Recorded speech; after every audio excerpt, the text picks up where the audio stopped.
Ir-relazzjonijiet bejn Malta u ċ-Ċina jmorru lura l-aktar minn 50 sena. Matulhom aktar minn 250,000 persuna f'Malta gawdew mill-preżenza tat-tobba Ċiniżi f'Malta, l-aktar fiċ-ċentru tal-mediċina tradizzjonali Ċiniża f'Kordin. Din ir-rabta komplet tissaħħaħ fl-aħħar jiem bi ftehim ġdid li ġie ffirmat bejn il-Gvern Malti u l-Kummissjoni tas-Saħħa Provinċjali ta' Jiangsu li sikkwiet tibgħat tim professjonali mediku biex jaħdem f'Malta. Din is-sena qed isservi l-21 tim mediku Ċiniż li jagħti servizzi lill-komunità Maltija. Waqt li ffirmar tal-ftehim, is-Segretarju Parlamentari Malcolm Paul Agius-Gallia qal li tul is-snin ħafna Maltin għamlu użu mis-servizzi offruti mit-tobba Ċiniżi.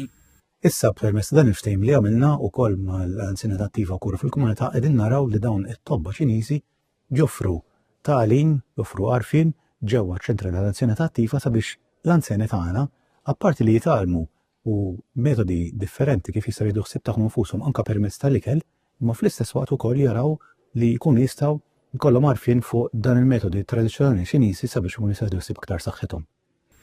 Il-ftehim il-ġdid jinkludi inizjattiva komunitarji bħal kliniċi mobbli, attivitajiet ta' benesseri fiċ-ċentri għall-anzjani, taħriġ professjonali u skambji kulturali.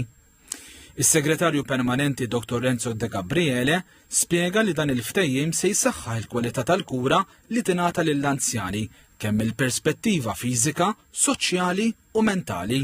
Nkomplu il-kollaborazzjoni flimkien mal-Gvern Ċiniż biex nistgħu nagħtu servizzi ta' tarif u ta' informazzjoni fiċ-ċentri tal-Anzjanità Attiva ta' Malta ħalli nkunu nistgħu bekk inkomplu nżidu l-għarfien ta' din il-mediċina tradizzjonali.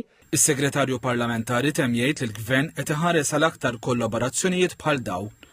Dan bilan li l-mediċina tradizzjonali Ċiniża tintuża wkoll fuq smoħra fil-qasam tas-saħħa.